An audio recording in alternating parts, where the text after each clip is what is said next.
Hi, I'm Jonathan Ward. I'm Kimberly Lane. I'm Sonia, and together we're unlocking leadership. We're three experienced executive coaches with very different disciplines. In every episode, we take a question from a real client and provide key insights to address their challenge from our three different perspectives. It's a holistic approach to understand challenges and opportunities. Let's get to it. Our question today is from Alex, who is actually a female in Seattle. I had a successful career in the military. Now I'm moving into private industry. What kinds of leadership challenges should I prepare for? Jonathan, what should Alex prepare for? Well, that's a great question, Alex, and thank you for your service, number one. I think one of the things that you find in the military is, of course, you're very, very focused on the mission. It's all about accomplishing the mission. If you move to a defense contractor, I think you can assume that the surroundings are going to seem very familiar to you. They're also very focused on mission and the particular projects or programs they're working on. But if you're moving into other parts of private industry, I think it may seem a little alien to you to change the culture that way. It may not seem quite as focused on a mission as or at least as a clear mission as you would have had in the military. And you may find that in an organization that you've got competing missions, and there's even questions about who's in charge. It's sometimes very unclear in a highly matrixed organization exactly who is calling the shots. One of the things that you might expect is that you might hear the question why from your subordinates, maybe more than you might have heard in the military. And so I think one of your first challenges as a leader that you're going to find in an organization, a commercial organization, is to create a compelling and a shared vision with your leadership team. So I think you're going to find that there's going to be a need for more discussion with people than you might be used to, and especially to be helping to think about what's in it for them, for the people on your team, to try to help motivate them. And of course, you're probably going to hear more about creating shareholder value or stakeholder value, more profit motive than you're used to hearing as well. But I guess for me, one of the things to fall back on is what we would call in one of my other organizations we call DAC, direction, alignment, and commitment. Having a clear direction that you and your team are moving in, making sure that you're all aligned by having those kind of conversations, and then making sure that people are committed to following through with that. So what else do you think? I really love this question, Alex. I think it's a topic that really doesn't get addressed. Again, thank you for your service as well. And I think we really probably don't do the best job in anybody coming from the military and moving into more civilian life at any role, leadership, employment in general. And I think having resources to help with that transition, I think would be really important. The other thing I really want to focus on is not what challenges you would be facing and potentially what you lack. I like to start out with what are you bringing? What are you bringing with your wonderful military experience and service to a leadership role to walk in with a sense of confidence too, not feeling that you might be lacking in something. And so obviously you come to the table with a great sense of respect for your seniority, for respect to boundaries and rules and specific processes to get things done. You're probably very, very much on time, very respectful, very organized. So I think these are great skills you bring to your leadership role. So let's look at now what might be a little bit more of a difference in comparison to where you're coming from, and kind of alluding to what Jonathan had said.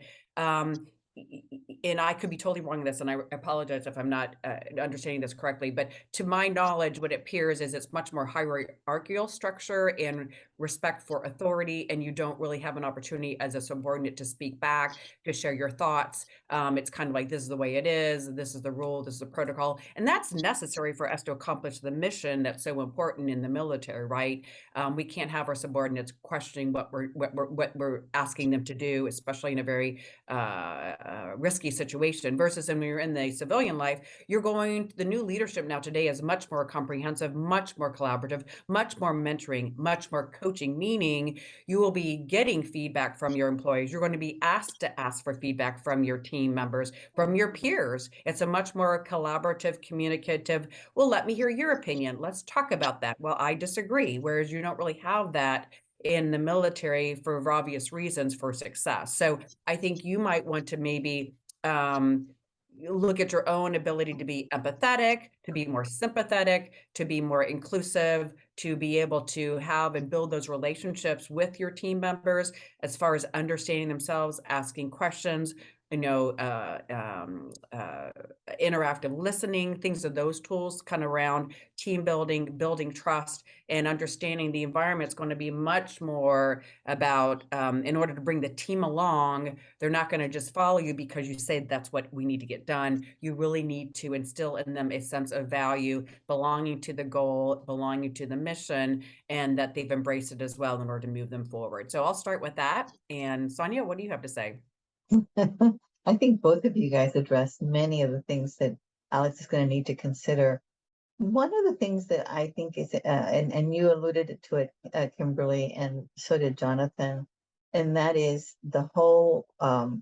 So when I think of successfully participating in leadership today in any organization that's not military or not very command and control, is you've got to be really good at influencing skills, and you've got to be really good at listening to other people's point of view, particularly if you're one of the senior leaders. You're the one that goes last, you're not the one that goes first, because the ability for other people to, if you will, weigh in and affect the decisions goes a long way. I think the other part is, and again, I don't know what role this might have played or not in the military, but you're going to have an HR business partner. You're going to have somebody in HR that's going to be a collaborator, if you will, a partner to you.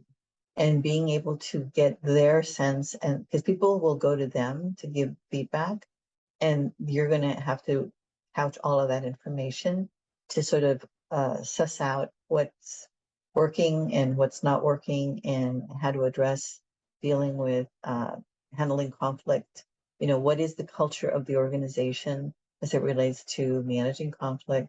What's the culture of the organization as it relates to collaborating and rewarding people? So those are a couple of the areas that I think about.